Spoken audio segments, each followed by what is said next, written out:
자, 다음은 가상기억장치에 대해서 좀 알아보도록 하겠습니다. 가상기억장치라고 하는 것은 말 그대로 가상의 기억장치, 즉 실제로 존재하지 않는 기억장치란 뜻인데요. 어, 쉽게 생각하면은 요 그림에도 나와있지만 하드디스크입니다. 하드디스크.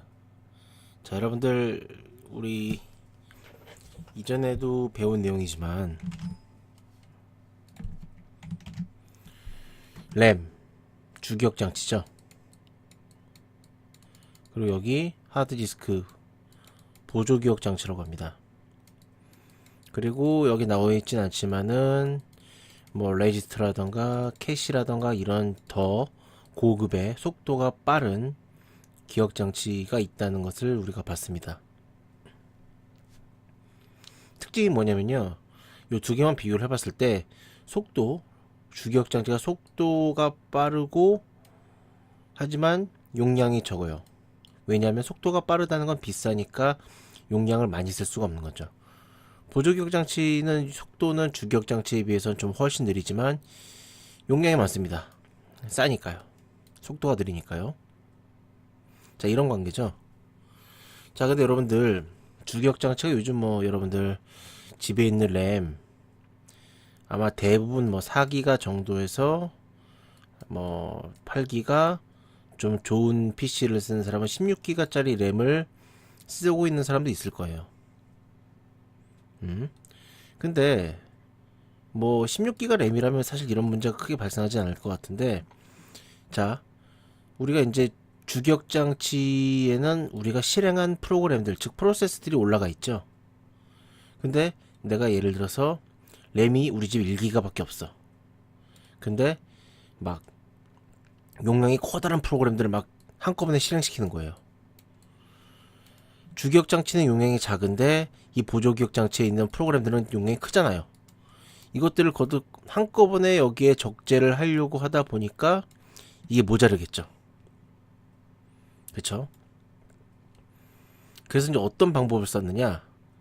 야, 주기억 장치가 아무래도 좀 비싸고 용량이 적으니까 이 주기억장 그 보조기억 장치에서 실행한 프로세스들을 주기억 장치로 올리는 거는 올리되, 뭐 예를 들어 A라는 프로그램, B라는 프로그램, C라는 프로그램이 있는데 A라는 프로그램 올라가고 B라는 프로그램 올라가고 C라는 프로그램 올라갔을 때 A, B, C가 통째로 다 쓰이는 건 아니잖아요. A에서도 요만큼만 쓰이고 B에서 요만큼 쓰이고 C에서 요만큼 쓰일 수 있다는 거죠.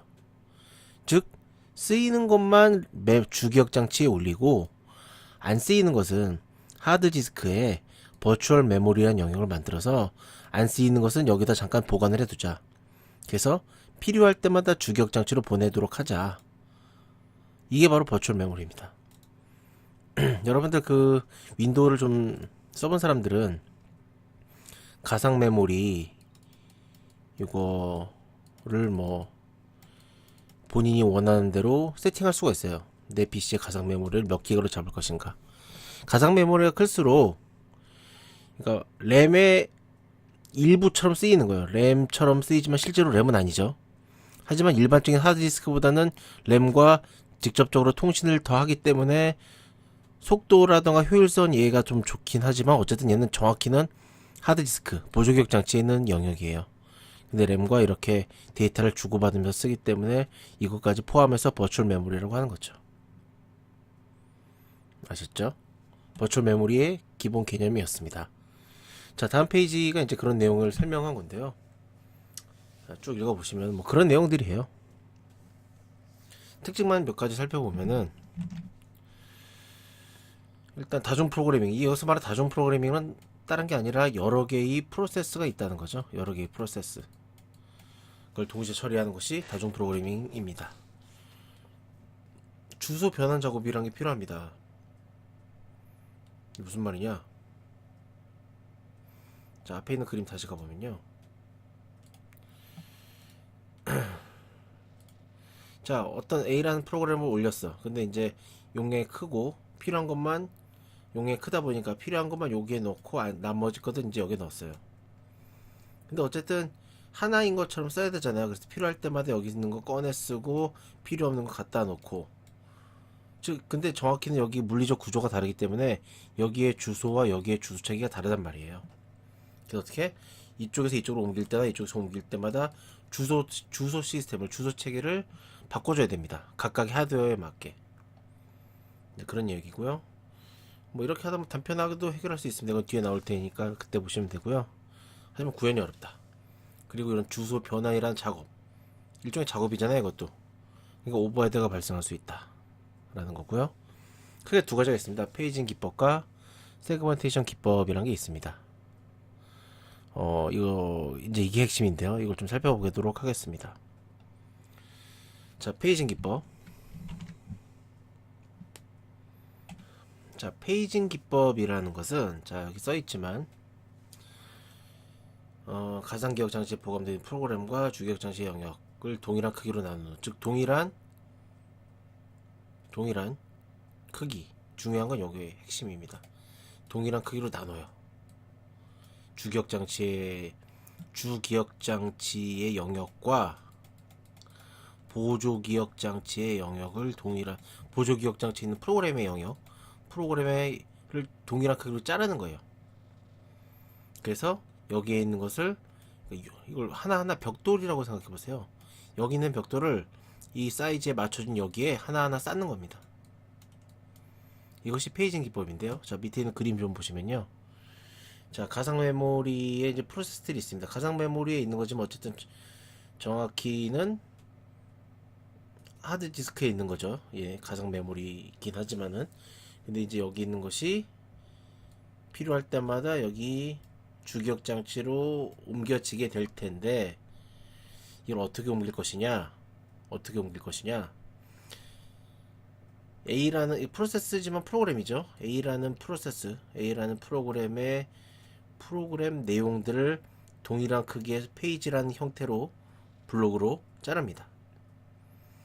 그리고 이 조각 페이지들이 들어갈 주기억 장치의 영역도 동일한 크기로 이렇게 자릅니다. 뭐 예를 들어 각 페이지가 4K씩이에요. 그럼 여기도 4K씩이에요. 잘라. 그래서 요 영역을 이제 페이지 프레임이라고 하는데요. 페이지를 페이지 프레임에 옮기는 겁니다. 페이지 테이블이라는 것은 이렇게 옮기는 과정에 있어서 뭐 주소를 변환한다든가, 여기에 있는 것이 어떻게 여기에 있는 내용은 이쪽으로 간다, 이런 것들을 여기에 이제 기록을 하는 거죠. 일종의 뭐 장부 같은 거예요. 페이지 테이블. 자, 이게 페이징 기법입니다. 자, 문제는 뭐냐? 외부 단편화는 발생하지 않습니다. 외부 단편화 뭐죠? 이제 메모리에 들어가야 되는데 프로그램의 크기가 너무 커서 못 들어가는 게 외부 단편화였죠.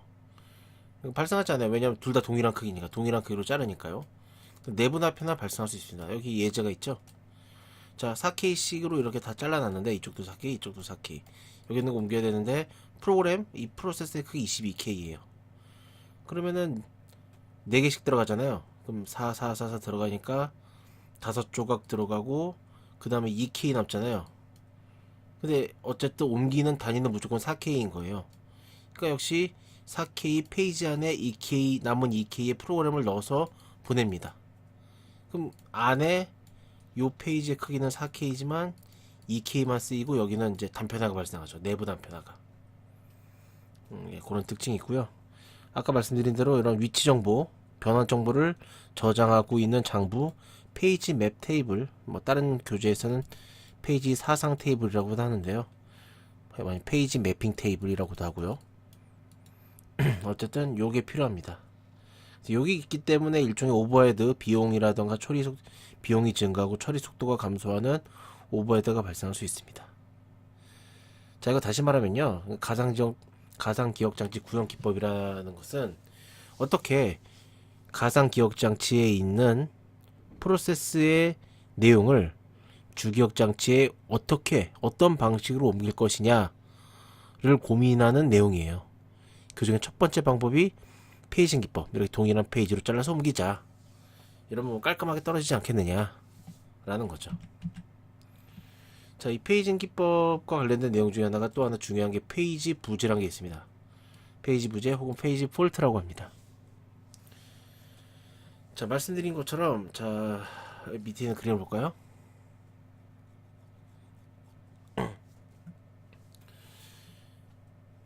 아, 여기 있는 그림이 낫겠네요. 자, 어쨌든 이제 CPU는, 여기 이제 CPU가 있겠죠. CPU는 결국에는 이 주기억 장치에 있는 프로세스의 내용들을, 데이터를 이제 꺼내 쓰면서 뭔가 작업을 하겠죠. 작업을 할 거예요, 이것들을 가지고. 근데 문제는 여기 없어. 얘가 이제 예를 들어 7번 페이지에 내용이 필요한데 여기 없잖아요. 지금 1, 2, 3, 4, 5 없잖아. 그럼 어떻게? 여기 없기 때문에 이제 요청을 해야겠죠. 요청을 해서, 야, 나 이거 갖다 줘. 그럼 이제 여기 보내는데 그냥 보내는 것이 아니라 여기 이제 기록을 해야겠죠. 7번 페이지 이쪽으로 간다. 뭐 이런 식으로. 예. 자, 예를 들어 3번 페이지는 여기 있다고 칩시다. 그러면 3번 페이지를 쓸 때, CPU가 3번 페이지를 쓸 때는 별달리 뭐 작업이 필요 없어요. 그냥 꺼내 쓰면 되는 거죠. 하지만 요 페이지 프레임, 즉 주기억 장치 안에 내가 필요한 데이터가 없으면은 그 데이터를 주기억 장치에 요청해서 가져오고 이 페이지 맵 테이블에도 기록을 해야 돼요. 추가적인 작업이 발생하죠. 그렇게 발생을 하는 것을 페이지 폴트라고 합니다. 즉 필요한 페이지가 주기억 장치에 없을 때 발생하는 거죠. 보셨다시피 이게 자주 발생한다고 생각해 봅시다. 내가 찾고자 하는 페이지가, 데이터가 주기억 장치 없어. 그럼 매번 가상 기억 장치 요청을 해야겠죠.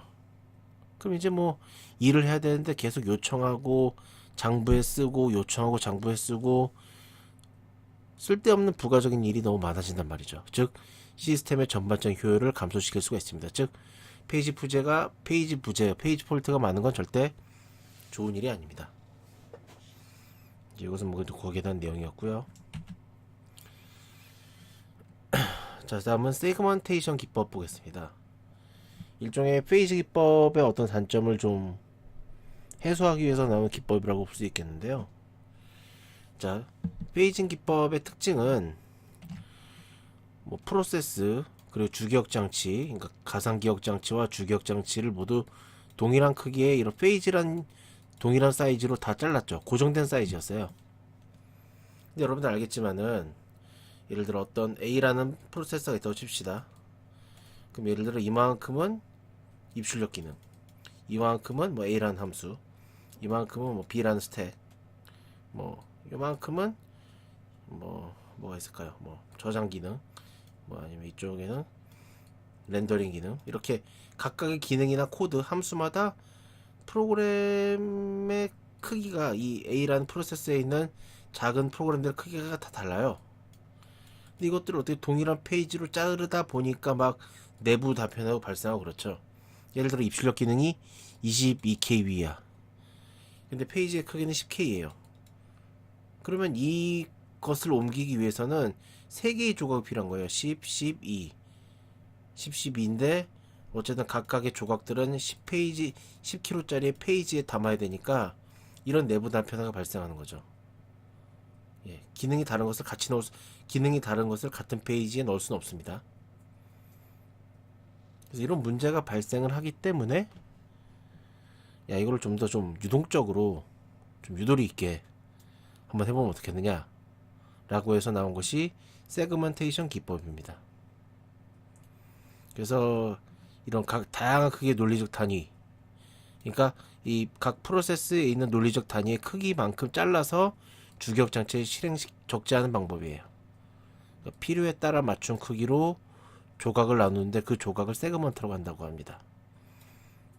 그래서 이렇게 하면요, 일단 내부 단편화가 필요할 일이 없겠죠. 왜냐면 똑같은 크기로 자르는 게 아니라 각 기능, 각 코드, 각 부분마다 필요한 영역을 할당해 주니까, 너는 이만큼 필요해, 너는 16K, 너는 10K, 너는 7K, 이런 식으로 그만큼만 딱 할당을 해서 주기억 장치에 넘기는 거예요. 근데 어쨌든 이것도 변환을 해야 되니까 세그먼트 맵 테이블이라는 게 필요하고요. 세그먼트가 이제 어쨌든 주기억 장치와 가상 기억 장치 이렇게 있을 텐데 서로 이제 영역을 침범하면 안 되겠죠. 데이터가 겹쳐버리니까. 그래서 기억장치 보호키라는 걸 이용해서 서로 간의 영역을 침범하지 않게 합니다. 자, 그림을 통해서 보겠습니다. 자, 왼쪽이 주기억장치고요. 왼쪽이 가상기억장치고 오른쪽이 주기억장치입니다. 가운데 있는 거는 세그먼트 맵 테이블이죠. 자, 서브루틴, 스택, 심볼 테이블, 메인 프로그램. 이거는 이제 나누는 거죠. 연산식. 자, 요 각각의 프로그램마다 당연한 거겠지만 보셔서 알겠지만 프로그램 크기가 다 달라요. 근데 이걸 만약 페이지 기법을 쓴다면은 10K 이만큼씩 다 잘라라 그러면은 이렇게 자르고 여기 좀 남겠죠. 그리고 이렇게 또 남고 이건 10K라고 치고 이것도 10K라고 치고 이거 뭐 이렇게. 그러니까 기억 공간이 내부 단편화가 조금 발생해서 기억 공간이 낭비가 될 수 있습니다. 근데 세그먼테이션은 이렇게 각각의 기능 이렇게 논리적인 영역 기능마다 세그먼트라는 조각으로 묶어서 그냥 그대로 보내는 거예요. 그대로. 야, 넌 여기 가, 넌 여기 가, 넌 여기 빈 곳에 가, 넌 여기 가, 이런 식으로 말이죠. 물론 이 각각의 위치 정보는 여기에 세그먼트 맵 테이블에 저장을 해야 됩니다. 근데 중요한 이제 시험에 자주 나오는 건요. 여기 있는 내용을 여기로 보내는데 여기 있는 내용을 어디에 보낼 것이며 이 주소를 어떻게 세팅할 것인가가 이제 또 중요합니다. 세그먼트 기법의 주소 변환이라고 해서 주소를 어떻게 바꿀 것인가 좀 보면요.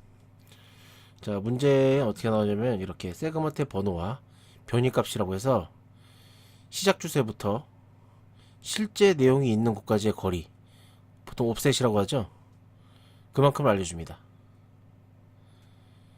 그리고 기억장 주소 오른쪽이죠. 이건 어떻게 되느냐? 기준 번지와 변이값, 일종의 크기 같은 거죠. 그렇게 해서 하고 세그먼트 맵 테이블의 세그먼트 번호, 크기, 기준 번지, 이건 시작 주소입니다. 이렇게 있는데요. 자, 말이 좀 어려운데 이걸 통해서 보겠습니다.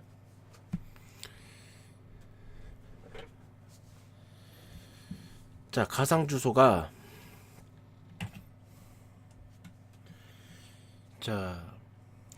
이렇게 되어 있습니다. 2번이고요. 이 500은 시작 주소에부터 시작을 해서 세그먼트가 어디까지의 영역인가를 알려주는 겁니다. 그러니까 500의 사이즈로 생각하시면 편할 것 같아요. 500의 사이즈만큼 세그먼트의 영역이다 라고 표시하는 겁니다. 예. 자, 그리고 2번이기 때문에 세그먼트 맵 테이블에 실제 2번의 영역으로 갑니다. 그러면 크기가 600이고요. 기준 번지가 1000으로 되어 있습니다. 1000. 즉 1000번지부터 시작을 해서 500의 영역만큼이 500 플러스 500의 영역만큼이 세그먼트의 영역이 되는 겁니다. 중요한 건 예를 들어서 요 세그먼트 맵 테이블의 요 크기, 세그먼트가 포함될 수 있는 최대 크기라는 뜻인데요. 최대 크기, 이게 예를 들어서 400이다 치봅시다. 400. 이게 400이야. 이게 400이면은 1000에서 이걸로 하죠. 1000에서 여기가 시작이 1000번지가 이쯤이 되겠죠. 여기가 1000이에요. 500만큼을 써야 되는데 근데 실제 세그먼트의 최대 크기가 400이면은 넘쳐버리잖아요. 다른 영역을 침범해버리잖아요. 그럼 이제 에러가 발생합니다. 바로 요 얘기입니다. 트랩이라고 하는데요. 오류가 발생해서 제대로 된 주소 변환이 되지가 않습니다. 즉 아셔야 될 게 요 값이 요 가상 주소의 요 변이 값이 세그먼트 맵 테이블의 이 최대 크기 한 개 번지보다 무조건 작거나 같아야 됩니다. 작거나 같아야 된다. 크면 안 돼요. 문제 이런 거 많이 나옵니다. 자, 요 기법 잘 보시면 좋을 것 같고요. 자, 이번 내용이 좀 길었는데 여기서 마치도록 하겠습니다. 예, 고생했습니다.